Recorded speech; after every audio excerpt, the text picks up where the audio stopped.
الحمدللہ والصلاة والسلام علی رسول اللہ وعلی آلہ وصحبہ وموالا۔ پیارے بھائیوں اور دینی بہنوں، السلام علیکم ورحمۃ اللہ وبرکاتہ۔ آئیں اپنا دین سیکھیں کورس میں آپ سب کا استقبال ہے، اور آج ہم قصار الصور سے سورہ التکاثر سمجھنے والے ہیں۔ اللہ تعالیٰ فرماتا ہے اعوذ باللہ من الشیطان الرجیم، بسم اللہ الرحمن الرحیم۔ الہاکم التکاثر، زیادتی کی چاہت نے تمہیں غافل کر دیا، حتی زرتم المقابر، یہاں تک کہ تم قبرستان جا پہنچے۔ کلا سوف تعلمون، ہرگز نہیں، ان قریب تم کو معلوم ہو جائے گا۔ ثم کلا سوف تعلمون، پھر سن لو، ہرگز نہیں، ان قریب تم کو معلوم ہو جائے گا۔ کلا لو تعلمون علم الیقین، ہرگز نہیں، اگر تم یقینی طور پر جان لو، لترون الجحیم، تو بے شک تم جہنم کو دیکھ لو گے۔ ثم لترونها عین الیقین، پھر سن لو کہ تم اسے یقین کی آنکھ سے دیکھ لو گے۔ ثم لتسألن یومئذ عن النعیم، پھر ضرور اس دن تم سے نعمتوں کے بارے میں پوچھا جائے گا۔ اس سورہ میں اللہ تعالیٰ اپنے بندوں کو خطاب کرتے ہوئے فرماتا ہے الہاکم التکاثر، تمہیں مال اور دولت میں زیادتی کی چاہت نے اللہ سے غافل کیے رکھا، اس کے ذکر سے، اس کی اطاعت سے، اس کے قانون کو فالو کرنے سے غافل کیے رکھا۔ حتی زرتم المقابر، یہاں تک کہ تم قبرستان جا پہنچے، یعنی تم زیادہ سے زیادہ مال جمع کرنے کے چکر میں لگے رہے، یہاں تک کہ موت آ گئی اور قبرستان پہنچا دیے گئے۔ اور برزخ کی جو زندگی ہے یہ عبوری مدت ہے، جہاں سے گزرنے کے بعد آخری منزل کو پہنچنا ہے۔ اسی لیے اللہ تعالیٰ نے کیا فرمایا، حتی زرتم، یہاں تک کہ تم نے قبرستان کی زیارت کی۔ یہ اتنی لمبی مدت ہے، لیکن اللہ نے کہا کہ تم نے قبرستان کی زیارت کی۔ یہ زیارت ہے، گویا برزخی زندگی میں لوگ ویسے ہی ہیں جیسے ایک ملک سے دوسرے ملک کی طرف سفر کرتے ہوئے راستے میں ٹھہرتے ہیں تاکہ ایندھن حاصل کر سکیں۔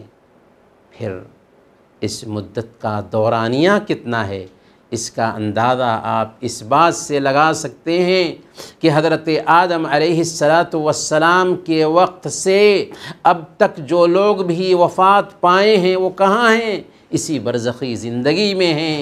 اور اس زندگی کے بارے میں اللہ نے فرمایا کہ تم نے گویا قبرستان کی زیارت کی، قیامت کے دن تک بھی اسی قبر میں رہنے والے ہیں۔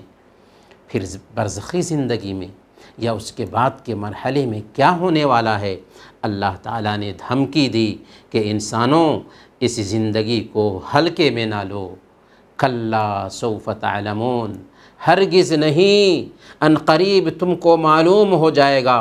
پھر تاکید پر تاکید کرتے ہوئے انسان کو آگاہ کیا کہ آج تجھے مال کی زیادہ سے زیادہ چاہت نے رب سے غافل کر رکھا ہے، لیکن جب اپنے رب کے پاس پہنچو گے تو تیری آنکھوں کی ساری پٹیاں کھل جائیں گی۔ ثم کلا سوف تعلمون، پھر سن لو، ہرگز نہیں، ان قریب تم کو پتہ چل جائے گا، معلوم ہو جائے گا۔ کلا لو تعلمون علم الیقین، ہرگز نہیں، اگر تم یقینی طور پر جان لو تو پھر تم سدھر جاؤ، دنیا کی چاہت سے توبہ کر لو، اپنے نفس کو لگام دو اور اسے ہلاکت سے بچا لو۔ لترون الجحیم، تم جہنم دیکھ لو گے۔ ثم لترونہا عین الیقین، پھر سن لو کہ ایک دن تم اپنی پیشانی کی آنکھ سے جہنم دیکھ لو گے۔ سب سے اخیر میں دہلا دینے والی بات بتائی جا رہی ہے تاکہ آنکھوں پر پرے غفلت کے پردے ہٹ جائیں۔ ثم لتسألن یومئذ عن النعیم، دنیا میں جن جن نعمتوں میں تم پل رہے تھے ان کے بارے میں تم سے پوچھ گچھ ہوگی، تم نے ان کا شکر ادا کیا یا نہیں، ان میں سے اللہ کا حق نکالا یا نہیں۔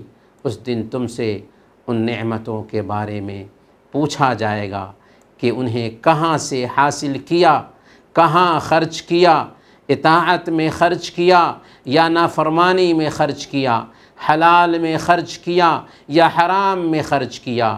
جو کچھ بھی آج جمع کر رہے ہیں اور زیادہ کی زیادہ کے دھن میں لگے ہوئے ہیں، کل قیامت کے دن اس کے بارے میں ہم سے پوچھا جانے والا ہے۔ یہ سورہ انسان کے سوئے ہوئے ضمیر کو جگا رہی ہے، آواز دے رہی ہے کہ انسانوں غفلت سے جگ جاؤ، دنیا کا چکر چھوڑ دو۔ جس دنیا میں تم جی رہے ہو یہ پانی کا بلبلا ہے، سنو اپنے نبی کی۔ اے فقیروں کی جماعت، کیا تمہیں میں بشارت نہ سنا دوں؟ ایمان والے فقراء مالداروں کے مقابلہ میں 500 سال پہلے جنت میں داخل ہوں گے۔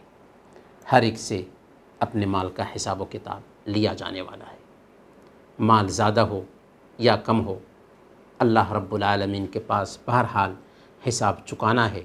اسی لیے سنن ترمذی کی روایت ہے، اللہ کے نبی صلی اللہ علیہ وسلم نے ارشاد فرمایا، لا تزول قدم عبد یوم القیامت حتی یسأل عن عمرہ فیما افناہ، قیامت کے دن بندے کے پاؤں نہیں ہٹیں گے یہاں تک کہ اس سے یہ پوچھنا لیا جائے کہ اس کی عمر اس نے کہاں ختم کیا، کہاں گنوایا، اور اس کے علم کے بارے میں پوچھنا لیا جائے کہ اس کے مطابق اس نے کتنا عمل کیا، اور اس کے مال کے بارے میں پوچھنا لیا جائے کہ کہاں سے کمایا اور کہاں خرچ کیا، اور اس کے جسم کے بارے میں پوچھنا لیا جائے کہ اسے کہاں کھپایا۔ اس لیے حساب لیے جانے سے پہلے اپنے مال کا حساب کر لیں، اپنی صحت کا حساب کر لیں، اپنی زندگی کا حساب کر لیں، آخر سے غافل نہ ہوں، کیونکہ موت اچانک آنے والی ہے۔ اللہ ہم سب کو توفیق عطا فرمائے، آمین۔ وصلی اللہ علی نبینا محمد وعلی آلہ وصحبہ اجمعین۔